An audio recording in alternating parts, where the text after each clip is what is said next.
ระบาทอุดมรุ่งเรืองงามตาเจ้าน้อยบุญธาวงศาข้าหลวงปวงเชียงใหม่ปกครองหัวเมืองฟ้าทุ่มเทแรงกายแรงใจทุกชาติพันธุ์รวมใจรักษามัคคี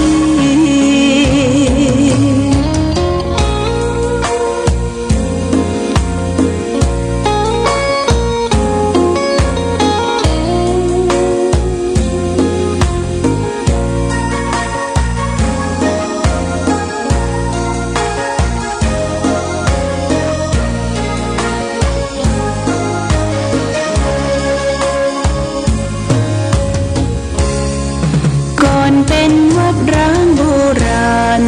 สืบสาน2524พระมหาราชครูเกษราปัญญาปรมาติกาจารย์จากวัดดับไผ่เชียงใหม่สืบสานเวลาผ่าน131 ปีนานไกลวัดพระบาทอุดมรุ่งเรืองงามตา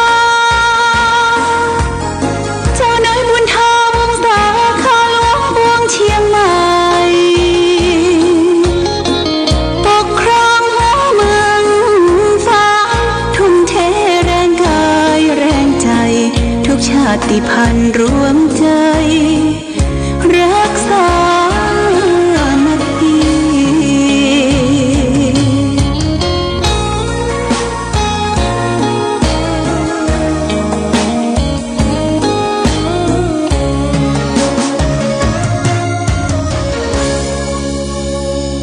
เลื่อนสุขศรัทธาสาธุชนญาติโยมท่านพุทธบริษัททั้งหลายวันนี้รายการธรรมประทีปส่องต่างก็ได้มาพบปะกับพ่อแม่พี่น้องศรัทธาสาธุชนแห่งครั้งหนึ่งพระอาทิตย์ส่องแสงในเวลากลางวันพระจันทร์ส่องแสงในเวลากลางคืนธรรมคำสอนขององค์พระชินวรสัมมาสัมพุทธเจ้าส่องแสงทั้งกลางวันและกลางคืนวันนี้รายการธรรมประทีปส่องต่างก็จะเอาเรื่องของพระอาทิตย์ว่าโดยลักษณะของดวงพระอาทิตย์7ประการซึ่งอยู่ในคัมภีร์พระสูตรมิลินทปัญหาท่านได้กล่าวบาลีว่าสุริโยสัพพังอุทธกังปริโสเสติตะมันทกรังวิทมติอภิคนังอรติรังสิมารีมหาชนะกายังสันตาเป็นโตจรติพหุพยาพีโตจรติกัลยาณปาปะเกทัสเตติซึ่งได้แปลว่าพระเจ้ามิลินทะตรัสถามว่าข้าแด่ท่านพระนักเกษณองค์7ประการที่มีอยู่ประจำในดวงอาทิตย์ซึ่งพระคุณท่านพูดถึงนั้นองค์7ประการคืออันหยังพ่องมหาบพิตรธรรมดาดวงอาทิตย์ย่อมแผดเผาน้ำเหือดแห้งไปกำจัดความมืดมนอนทการโคจรอยู่ทุกขณะมีรัศมีเป็นวงกลมโคจรแผดเผาฝูงชนฮือร้อนกลัวภัยคือราหูส่องให้เห็นสิ่งต่างๆทั้งดีทั้งชั่วได้ชัดเจนก็สรุปเลยว่าลักษณะของดวงอาทิตย์1แผดเผาน้ำเหือดแห้งไป 2. กำจัดความมืดมนอนทการ 3. โคจรอยู่ทุกขณะ 4. มีรัศมีเป็นวงกลม 5. โคจรแผดเผาฝูงชนให้ร้อน 6. กลัวภัยคือราหู 7. ส่องให้เห็นสิ่งต่างๆทั้งดีและชั่วได้ชัดเจนญาติโยมท่านสาธุชนนี่โดยลักษณะของพระอาทิตย์สุริยยังคกถาที่พระนาคเษนได้ทูลตอบคือแก่พระเจ้ามิลินทะได้ถามปัญหาอันนี้ในสมัยพุทธคังพุทธกาลมาแล้วนิญาติโยมท่านสาธุชนพระอาทิตย์นั้นก็ทำให้เกิดความแผดเผาให้น้ำเหือดแห้งไปอย่างในสมัยปัจจุบันเนี่ยญาติโยมที่พระอาทิตย์แผดเผาก็คือมือกำฝนแรงแห้งขอดที่กักกันเก็บน้ำต่างๆอย่างแอ่งน้ำแหล่งน้ำสำคัญเขื่อนสำคัญก็จะพันออกไปสู่ในแหล่งน้ำต่างๆที่เป็นอำเภอเป็นจังหวัดเป็นชุมชนเท่าขาดน้ำขาดเครื่องอุปโภคเหล่านี้ซึ่งเป็นน้ำเป็นปัจจัยสำคัญสำหรับชีวิตเราก็บ่สามารถที่จะอดทนทนอยู่ในโลกนี้ได้นี่พระอาทิตย์แผดเผาลงไปก็ทำให้เหือดแห้งไปอย่างถึงวันเนี้ยญาติโยมถ้าที่ไหน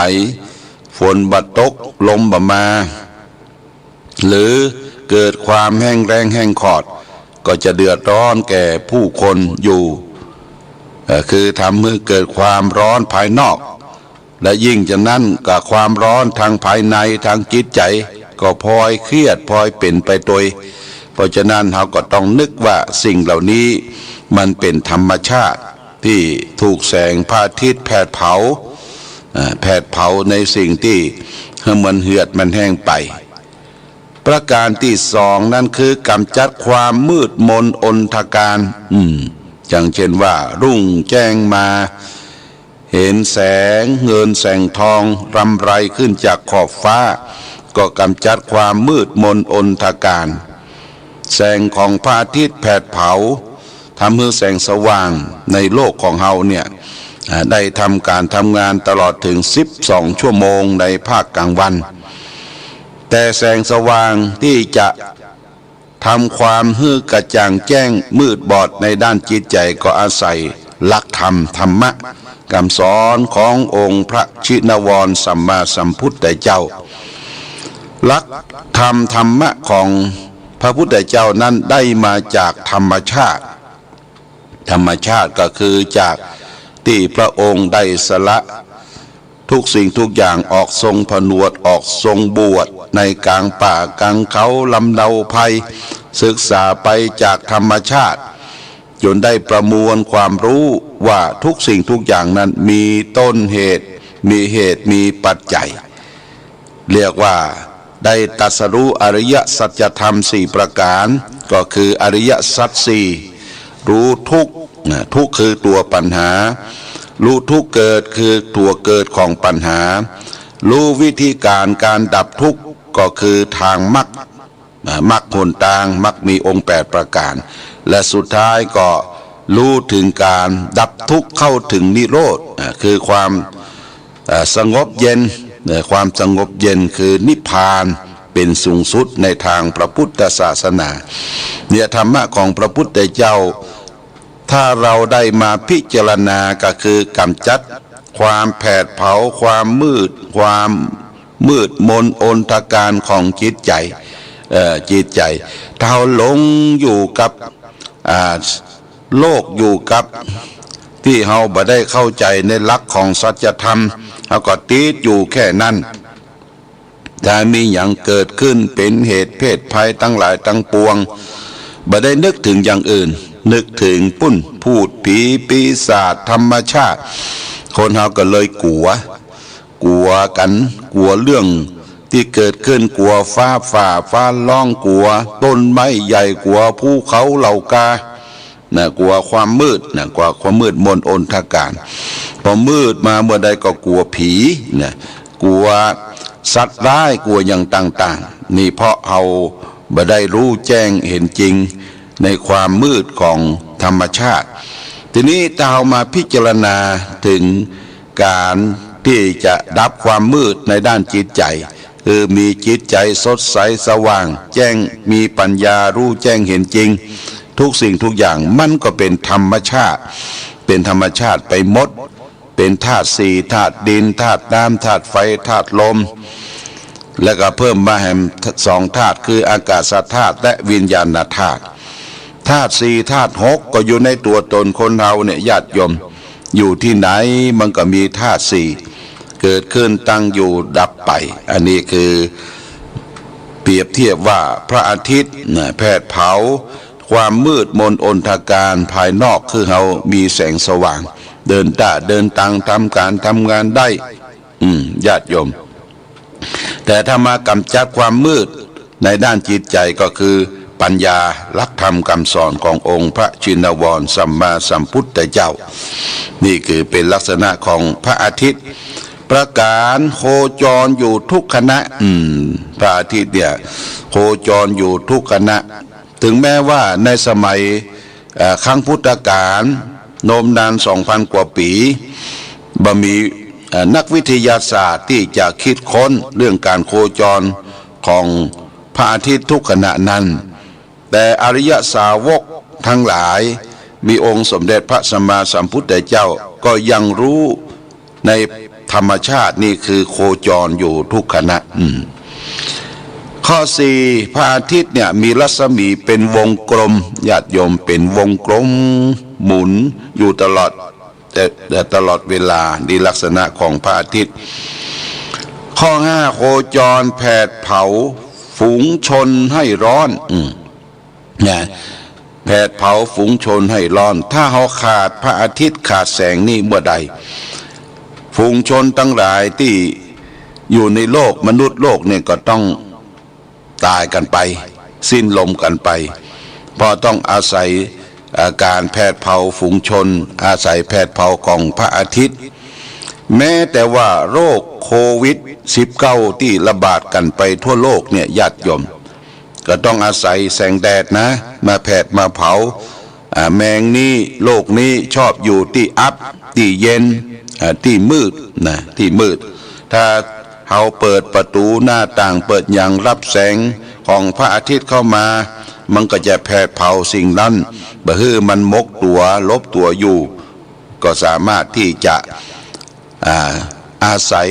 แสงแผ่งพระอาทิตย์แผดเผาฝูงชนถึงแม้ว่ามันจะร้อนมนุษย์คนเราก็สามารถที่จะป้องกันตัวได้ประการที่หกพระอาทิตย์กลัวอย่างก็คือกลัวภัยคือราหูราหูเนี่ยคือพระจันทร์ไปพระจันทร์นี่ไปบังแสงพระอาทิตย์บ่ฮื้อส่องแสงมาในโลกนี่สามารถบังได้เนี่ยพระอาทิตย์นี่กลัวราหูราหูนี่ญาติโยมเข้ามาประจนในชีวิตเฮาก็มืดมนอนทการตามหลักของโหราศาสตร์มีได้เช่นเดียวกันพอเจ็ดส่องให้เห็นในสิ่งต่างๆทั้งดีและทั้งชั่วให้ชัดเจนนี่แสงของพระอาทิตย์เนี่ยส่องเห็นผู้คนอยู่ในโลกทุกชอกทุกมุมได้เห็นสิ่งต่างๆทั้งดีและทั้งชั่วได้ชัดเจนอันนี้ก็มาเปรียบเทียบเปรียบเปรยว่าชีวิตของเฮาที่มีปัญญามีสติมีปัญญามีความรู้มีแสงสว่างเปรียบเหมือนพระอาทิตย์อยู่ในจิตใจแล้วก็สามารถที่จะส่องมองเห็นได้ในจิตในใจของเฮาว่าเฮามีความสุขมีความทุกข์มีความเดือดร้อนมีความกระวนกระวายในจิตในใจของเฮาอย่างใดอันนี้ก็โดยอาศัยปัญญาคือแสงสว่างอันเกิดจากการได้ฝึกฝนเหมือนกับแสงของพระอาทิตย์แผดเผาไปทุกชอกทุกมุมของโลกก็สามารถที่จะมองเห็นคนดีคนร้ายคนขาดนะสามารถที่จะมองเห็นได้เนี่ยญาติโยมสุริยคถา ตุริยังคคาถาเนี่ยว่าโดยลักษณะของดวงอาทิตย์7ก็สรุปแล้วว่าแผดเผาน้ำเหือดแห้งไป2กำจัดความมืดมนอนทการ3โคจรอยู่ทุกขณะ4มีรัศมีเป็นวงกลม5โคจรแผดเผาฝูงชนให้ร้อน6กลัวภัยก็คือราหู7ส่องเห็นสิ่งต่างๆทั้งดีและชั่วได้อย่างชัดเจนญาติโยมท่านสาธุชนทั้งหลายเอาเรื่องของพระอาทิตย์หรือดวงตะวันที่ส่องแสงให้แก่โลกเนี่ยเราก็สามารถที่จะดำรงชีวิตอยู่ได้แต่มนุษย์โลกที่อยู่ในโลกเนี่ยมีการกำจัดจำกัดของอายุไขแต่ละท่านแต่ละคนว่าเขาจะอยู่ในโลกนี้ได้เมินนานสักเท่าใด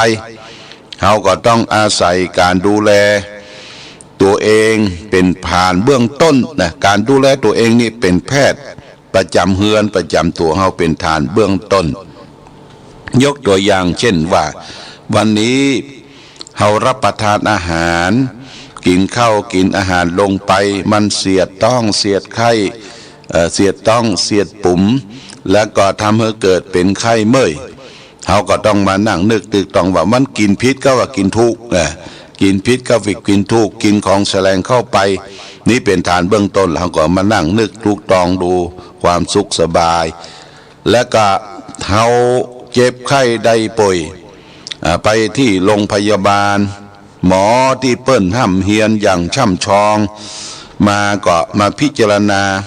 ถึงความเจ็บไข้ได้ป่วยตรวจเลือดตรวจปัสสาวะตรวจอุจจาระโทษแล้วก็ตรวจทุกสิ่งทุกอย่างดูระบบหายใจเข้าออก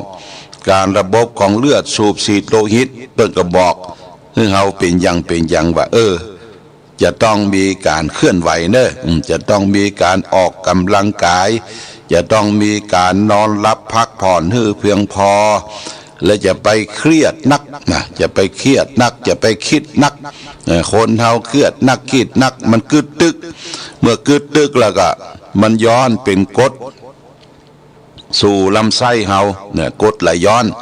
เมื่อกรดไหลย้อนก็ทำให้เสียดต้องเสียดปุ่มเสียดไข้มันก็แพร่ไปทั่วสารพังกายหน้าตาก็ไปบอกบุญบรับถ้าเจ็บไข้ได้ป่วยญาติโยมเพราะฉะนั้นต้องระมัดระวังจะไปกึดตึกจะไปกึดนักหรือกึดลงปรงคิดว่าทุกสิ่งทุกอย่างในโลกนี้มันบ่ใช่ของเรามันบ่ใช่ของเฮาเป็นของที่เฮามาอาศัยโลกอยู่เป็นของยืมใจทั้งนั้นญาติโยม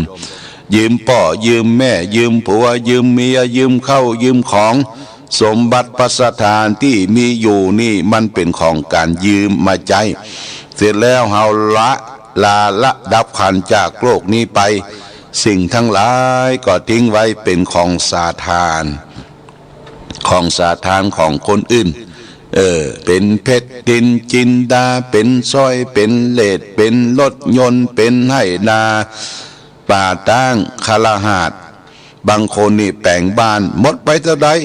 25 ล้านหมดไปเท่าใด30 ล้านอยู่กันกี่คน2 คน2 คนอยู่กันทั้งลุ่มบ้านขึ้นในบ้านก็บ่ได้บางคนเอาไม้ซักต้นใหญ่ๆมาแปลงบ้านแปลงจองอวดโชว์เป็นคฤหาสน์แต่อยู่บ่ได้ญาติโยมไม้ที่เอาลุกจากป่าจากเขามันมีเทวดารักษาบางทีเราบ่ได้อนุญาตปงปันบ่ได้ขออนุญาตไปไปฟันไปตัดเปิ้นเอามาขึ้นมาขายไม้มาจะได้อยู่บ่ได้ญาติโยมที่อยู่บ่ได้เสียงออกมาบางทีไม้ตะเคียนเนี่ยมีน้ำตาย้อยไหลมามีน้ำมันตะเคียนออกมาอยู่บ่ได้เมื่ออยู่บ้านหลังใหญ่ไปแล้วก็ไปแปลงบ้านหลังน้อยอยู่ใกล้ๆหิมะยนญาติโยมมึงก็คนตุกมีกรรมวิบากที่เฮามีความโลภความโมโหความโทโสความอาหังการมังการต้องการจะอยู่จะอวดจะโชว์เสร็จแล้วทุกสิ่งทุกอย่าง มันเกินกว่าเกินตัวเกินที่อยู่อาศัยของเขาก็ว่าสามารถที่จะดำเนินชีวิตให้มีความถูกต้องอยู่อย่างสุขสบายได้ในญาติโยม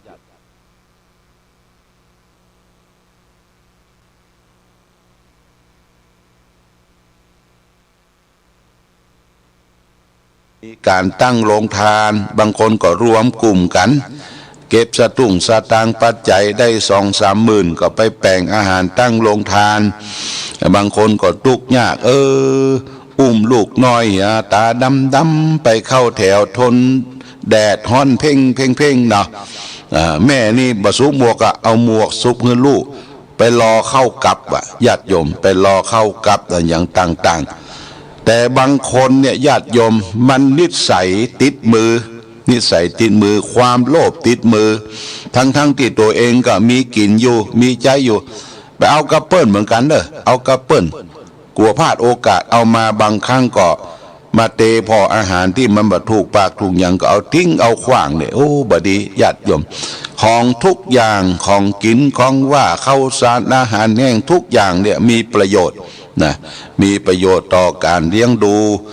ต่อตลอดถึงผู้คนที่มันบ่มีจะกินญาติโยมคนที่บ่มีจะกินน่ะก็ทำให้อยู่ได้โดยปัจจัย4คืออาหารการกินที่อยู่อาศัยผ้าผ่อนต้อนสบายเราต้องช่วยกันญาติโยมเกิดทุพพิฆภัยจะไปหันแก่ตัวมีอย่างช่วยเหลือเฟื้อฟ้าคนอื่นบางคนนี่หันแก่ตัวแต่งตัวเยอะแต่งตัวอวดภัยจะไปอวดเปิ้นในทุพพิฆภัยเนี่ยทุกข์ก็ทุกข์ด้วยกันเปื้อนมนุษย์เกิดร่วมโรคเดียวกันเนี่ยคือหันอกหันใจกันญาติโยมอาตมาก็บอกไว้หลายเตื้อถ้าไปกาดไปลีไปปะคนยากคนจนแต่งตัวมอมแมมเสาะผักเสาะไม้เสาะปูเสาะปลาเสาะเขียดเสาะกบเนี่ยมาขายเนี่ยญาติโยมเอาไปขอไปซื้อไปอย่างอย่าไปต่อไปลองเปิ่นนักอาศัยว่าการทำบุญไปโดยการทำบุญไปโดยเหมาะเปิ่นไปเนี่ยเปิ่นไปเฮามีโอกาสลูกเฮามีโอกาสเฮามีสติมีปัญญามีความรู้มีสตุ้งสตางค์พอสมควรก็ช่วยเหลือเฟื่อฟ้ากันไปอันนี้ญาติโยมโรคโควิด-19 กำลังระบาดอยู่ทั่วโลกเนี่ยมีคนตายไปอยู่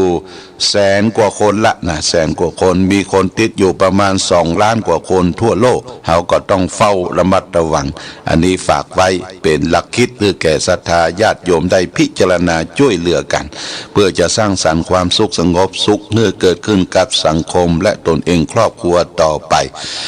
วันนี้รายการธรรมะประทีปส่องต่างได้มาพบก็ขออำนวยอวยใจคือศรัทธาญาติโยมท่านสาธุชนท่านพุทธบริษัท4ทั้งหลายจงปราศจากสรรพทุกข์โศกโรคภัยให้ผ่านวิกฤตการณ์โรคโควิด-19 นี้ผ่านพ้นไปและเศรษฐกิจบ้านเมืองเขาก็จะเริ่มดีขึ้นโอกาสนี้ขอคุณพระศรีรัตนตรัยคุณพระพุทธพระธรรมพระสงฆ์จงดลบันดาลให้ทุกท่านได้มีความสุขความเจริญประกอบไปโดยจตุรพิธพรชัยทั้ง4ประการคือมีอายุวันนะสุขภาละมีปฏิภาณธนสารสมบัติธรรมสารสมบัติทุกทิวาราติการเหมือนกันทุกรูปทุกท่านทุกคนโดยเถิด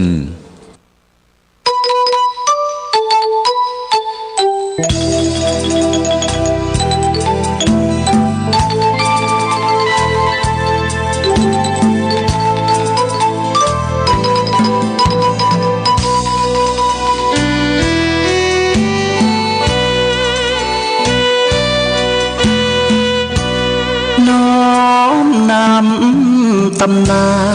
นผ่านทุกรุ่นองค์บุญหลวงพ่อแก้วทันตะจิตโตมีบุญญาบารมีมากโขมีพุทโธเป็นที่นำทาง